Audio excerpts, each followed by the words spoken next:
Superman.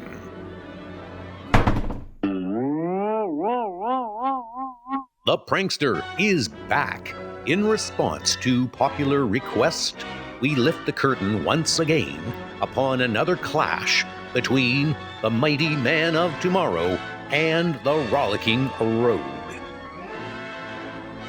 As is to be expected, the mirthful malcreant is once again embarked on a project of huge, if zany, proportions.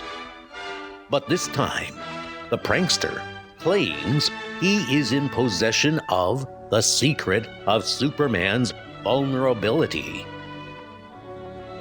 Is this just another of the Comedy King's gigantic bluffs? Or is the Man of Steel really on the spot? For the answer, read exactly what happens in Crime's Comedy King. In the swank apartment of King Ruggles' racketeer, gaiety fills the air, for the mob has gathered to celebrate the crime big shot's birthday. Here's another gift just came for you, boss. Don't hear any ticking. I guess it's safe to open the package. That's odd. Another box. Open it, Chief.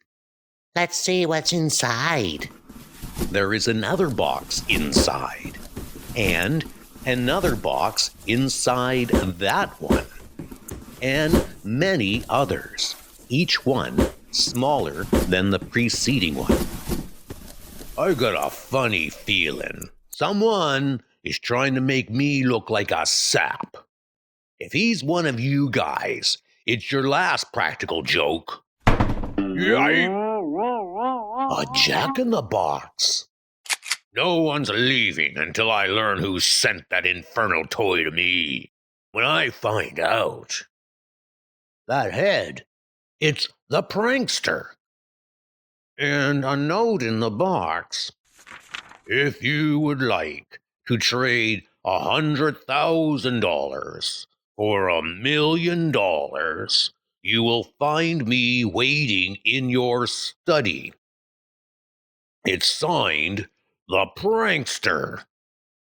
I'll take care of that madman for you, Chief. No, Red. I'll attend to him myself. Seconds later, as the racketeer enters his study. Ooh! Hey! Come out from behind that door before I blow your brains out.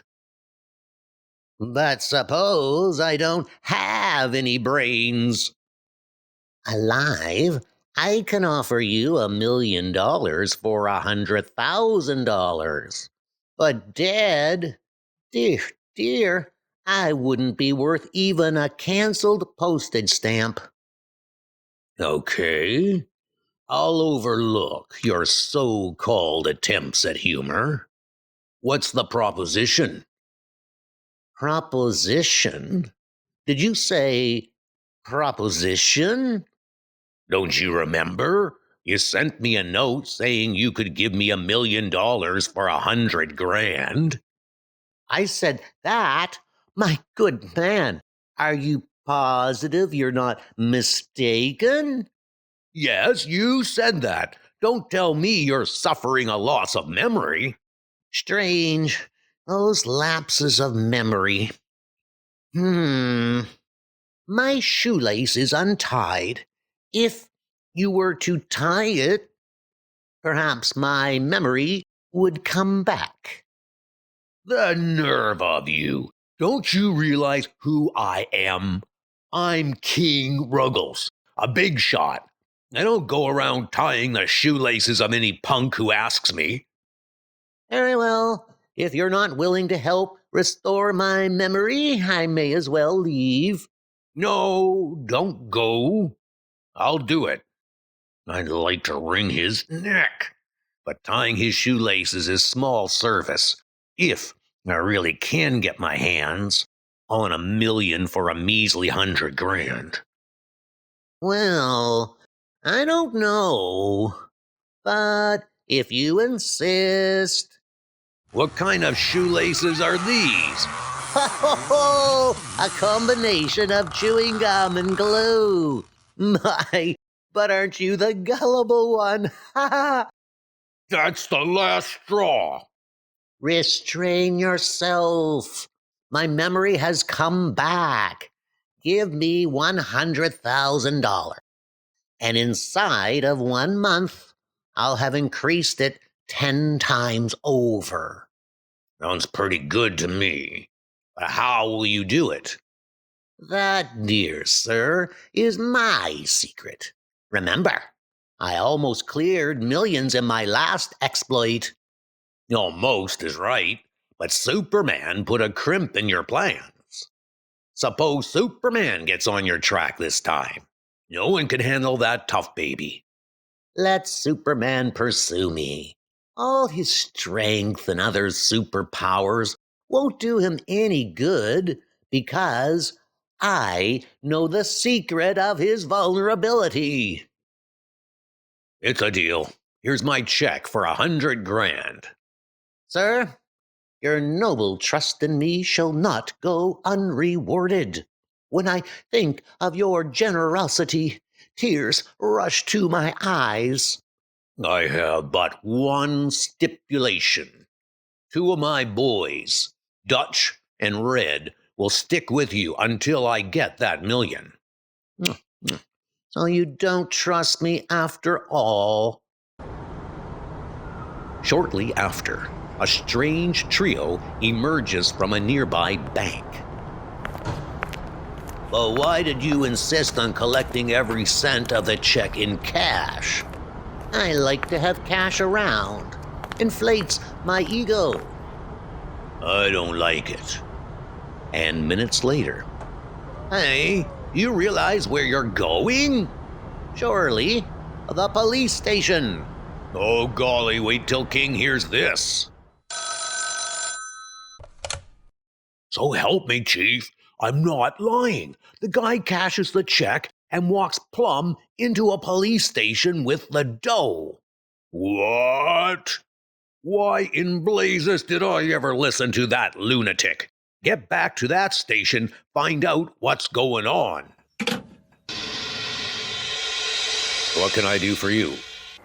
You can afford me the rare honor of imprisoning me within your fair dungeon. Scram, I haven't any time to waste on lunatics. Very well. If you don't want to arrest the prankster, I'll just have to hie me to a more hospitable establishment. A prankster! The wages of popularity.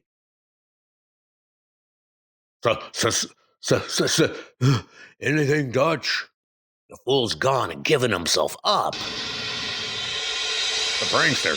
He just walked into Central Station. The prankster? Alive? Come on, Clark. Shortly after. Why did you surrender to the police? Why? Because I suddenly saw the error of my ways. I decided to pay society the debt I owe it and follow the straight and narrow path.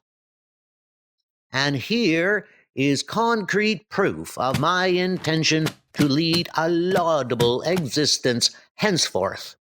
$50,000, personally donated by me to the Society for Prevention of Cruelty to Ostriches. Wow, a scoop! 2 thugs outside the station, eavesdropping. Later.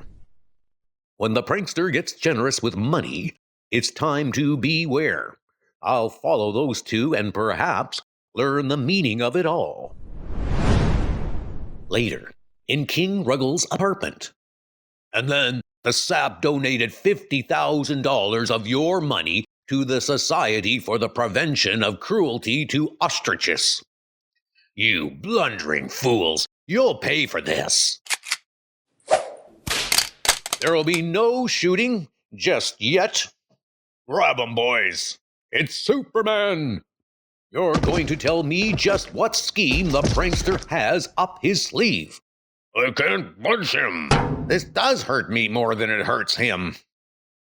You bother me. Ah! Now will you tell me? Honest, I don't know. Perhaps this will refresh your memory. Stop it! Stop it! Hey! Seconds after Superman departs. Oh, good thing Superman believed you, boss. Fine thing. Not only do I stand to lose 100 grand, but I get a going over from the toughest guy on Earth. The prankster, leaving the jail's rear, entering a taxi. Must be a jailbreak. End of the line. Transfer. On my word, if it isn't Superman. Greetings, salutations, and such. Here's the prankster. He almost got away. Good gosh, and here I thought we were rid of him. Rid of him? Yes, Mrs. Farnsby, the wealthy sponsor of the Society for Prevention of Cruelty to Ostriches, put up bail for him. She says anyone who would take the plight of ostriches to heart must be an upright citizen. Upright is correct. Good day, gentlemen. Later, at the Daily Planet. You've sure taken the prankster over the coals, Clark. And why not? He's nothing but a smooth scoundrel, and a bunch of silly club women are trying to make a martyr out of him. Hey, Mr. Kent, there is a flock of dames to see you. Oh, you're Clark Kent. I think it's terrible the way you're persecuting that wonderful Mr. Prankster. But Mrs. Farnsby considered the facts. The facts are that the prankster is guilty of nothing except an impish sense of humor. But you are guilty of libel. Ladies, I appreciate your solicitude in my behalf, but leave poor Mr. Kent alone. Oh my, it's the prankster. Oh, what's he doing here? I am a great admirer of Mr. Kent's writing style. I merely dropped in to extend my deepest admiration. You worm. After all you've said against him, the prankster is gentleman enough to visit you with compliments. In the ensuing days, throngs of women, led by Mrs. Farnsby, vigorously campaigned in the prankster's behalf. The prankster must be freed. This is an even bigger cause than women's suffrage. Clark Kent unfair to the prankster. Justice shall triumph. The day of the trial, the courtroom is mobbed with militant women. I warn you, John, free the prankster or I'll divorce you. Good for you. Sit down, Mary. This is a court of law, not a circus. From those dirty looks I'm getting, you'd think that I, instead of the prankster, was on trial. It is the judgment of this court that you go free, and the sooner you get out of here, the better. Thank you, Your Honor. Your words, sweet music to my joyous ears. As the prankster departs amidst cheers. Ruggles wants to see you. He does, eh? Goody, goody. Only it's liable to be not so goody for you, buddy. $50,000 still left. I got a good mind to tell my boys to rub you out. Just say the word. But if you were to slay me, you would be the loser of $50,000. Whereas if I were alive, you would be the recipient of 1,000,000. Okay. Take that 50 grand and beat it. Maybe I'm batty, but I'll play this through with you. There's a delicate subject I must bring up. A matter of $25,000. I'm afraid I will need it to put my scheme over successfully. Mardo? After the mirthful malcreant departs. Oh, do ya like that? I have you bring him here to bump him off and get back what dough I can, and end up by giving him another 25 grand? You're a big you're very big-hearted, boss. Next morning. Have you seen the morning pictorial? In an interview, Mrs. Farnsby fawns over a letter of appreciation she received from the prankster. Bah! I hope I never hear of the prankster again. Telegram for you, Mr. Kent. The nerve of the prankster!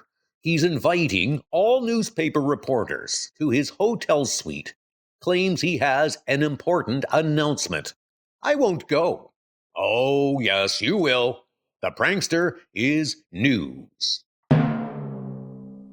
Later. Usually, people aren't told how well they are thought of until they are dead. Well, I intend to write letters of appreciation to everyone I admire, and my firm will be called Appreciation Incorporated. True to his word, the prankster launches his novel organization. When you finish that letter praising Dora Mona for her performance in her new play, I'll dictate a letter to Marvin Mowbray, the munitions millionaire. Thousands of flattering letters bombard the nation's leading citizens. But Clark, we saw no more than the newsreel. And that was enough. The sight of the prankster, hobnobbing with the celebrities he has flattered silly, is too much for my sensitive stomach. What's the matter, boss? A letter of appreciation from Appreciation Incorporated, thanking me for my nobleness in donating $125,000. The nerve of the prankster. Startling news developments crowd the prankster off the front page. Daily Planet, movie actor robbed. Sentinel News, mayor's mansion looted. Monitor, socialite robbed of jewels. Count conked by crooks.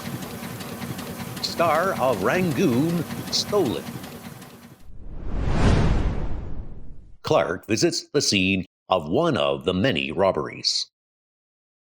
What worries me more than my art objects having been stolen is how anyone could have picked the lock to my house. The manufacturers assured me such a thing was impossible. Lois, I've an invitation to the debut of Van Werley's daughter. It ought to be a really opulent affair. Would you like to go? I'd love it. That evening. Upon my word, if it isn't my bosom comrade, Clark Kent. The prankster. Let's get out of here. What a date. First you tell me what a wonderful time I'm going to have, then before I can even get a good look at the surroundings, you yank me out. I refuse to stay in the same room with that buffoon. Next day. Van Wakely's home was robbed last night. I wonder. Of course, the prankster's presence there might have been a coincidence, but I doubt it. Shortly before, as the prankster had departed from his office building. Just a minute. You're going with us. The boss wants to see you.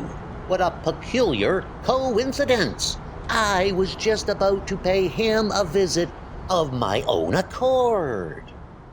And soon after, I've been wanting to see you for a long time, you little pipsqueak. Do you realize Superman broke in here and manhandled me and the boys? Most regrettable, but Superman doesn't bother me because I know the secret of his vulnerability. I've come to the conclusion that you're trying to make a sap out of me. $1 million for 100 grand. Boy, was I dumb. You can put that gun away. I've brought you the $1 million right here in this bag. You mean you're going to give me the $1 million now? But how did you get it? I'll explain. Meanwhile, a costumed figure alights outside an office window. No one in the prankster's private office? Now to take a look at his records. Just as I thought. Most of the celebrities who were recently robbed are on the prankster's list of people to whom he sent letters of appreciation. By writing letters of appreciation to celebrities, I became their close acquaintance, gained entry to their homes. Once inside, it was a simple matter to spot the hiding places of their valuables and have duplicate keys to their homes made. Then it was you who robbed them. Correct, my dear sir, and it was your generous investment that made the entire enterprise possible. For that reason, I shall give you your reward now. There you are. I'm rich. And now I'll take the $1 million back. You double-crossing skunk. I might have known you wouldn't keep your word. I said I'd give you $1 million for $100,000, but I didn't say I'd let you keep it. I thought I'd find you here. Oh, you know the secret of Superman's vulnerability, eh? Prove it. Step 1. I squirt water into Superman's face. He tries to strike me. Why, you... Step 2. I duck. And Superman knocks himself out. My gosh. It worked. And now I shall depart. Oh, no, you don't. I anticipated a double cross from you, and so I posted my men, just in case. A triple cross. Shortly after, encased in a block of cement, Superman's figure is dropped into the river. The end of Superman. What a pity. I enjoyed clashing with him. I have an even neater finish planned for you. You can't do this to me. The Navy will open fire soon. And you'll be the object of their target practice. Ha ha! Meanwhile, reviving, Superman bursts free.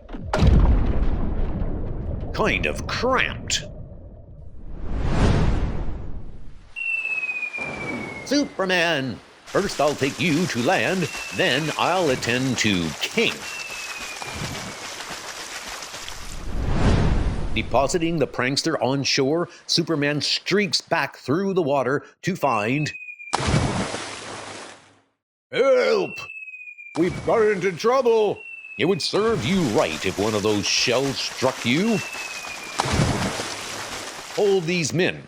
You'll find the loot from the celebrity robberies on them. Nice work, Superman. The prankster escaped his bonds, and he's left a note behind for me. A note of appreciation for saving his life. He promises to go straight, but knowing him as I do, I suspect it's just another of his pranks. the end.